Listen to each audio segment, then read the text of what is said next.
Wife of Israeli Prime Minister goes on trial for fraud. Here's a summary of the article.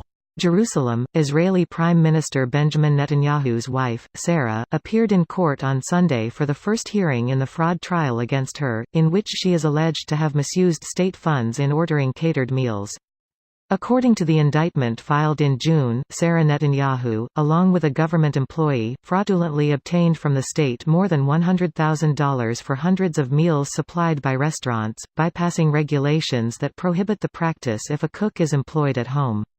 If convicted, Sarah Netanyahu could face up to 5 years in prison. Sarah Netanyahu's lawyers contend the indictment does not hold up because the regulations for ordering meals were legally invalid and a household employee had requisitioned the food despite Netanyahu's protestations.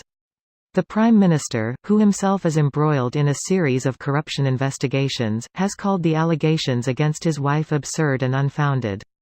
In 2017, the Netanyahus won a libel suit against an Israeli journalist who said Sarah once kicked her husband out of their car during an argument. Accusations he has made against the Israeli media of orchestrating a politically motivated witch hunt against him and his wife appear to have struck a chord with his right-wing voter base, which has rallied in support of the 68-year-old leader. This post received a score of 26,380, with an upvote ratio of 90%. Here are the top comments in response to this article. I don't get this. She abused her husband's position to get extra stuff for their household, but this isn't ultimately considered his responsibility. He also bravely announced that she would rather go to jail than return the money. Quite courageous of him to declare that someone else should go to jail. Sends his wife to jail so he can pardon her a few days later. The Prime Minister can't pardon in Israel, only the President can. I thought that the President of Israel was only ceremonial. True, except this laughing face. He's also on priority to be the first person saved, by getting into a shelter or boarding a plane, if Israel is getting nuked or something similar. Lucky son of a bitch. Why not the PM? The President is considered to be the number one citizen. I guess that it's like how the Queen in the UK would get priority over Theresa May. Theoretically, of course. Damn right she would. I'm a useless piece of shit, but I still feel I'd deserve priority over Theresa May. Greater than the Prime Minister, who himself is embroiled in corruption investigations, has called the allegations against his wife absurd and unfounded. Lol. Greater than accusations the Prime Minister has made against the Israeli media of orchestrating a politically motivated witch hunt against him and his wife appear to have struck a chord with his right-wing voter base, which has rallied in support of the 68-year-old leader. Why do guilty people keep blaming their own corruption on witch hunts? Because when you embrace that tribal part of your brain, your side can do no wrong, and everything bad said about them must be a lie from the other side.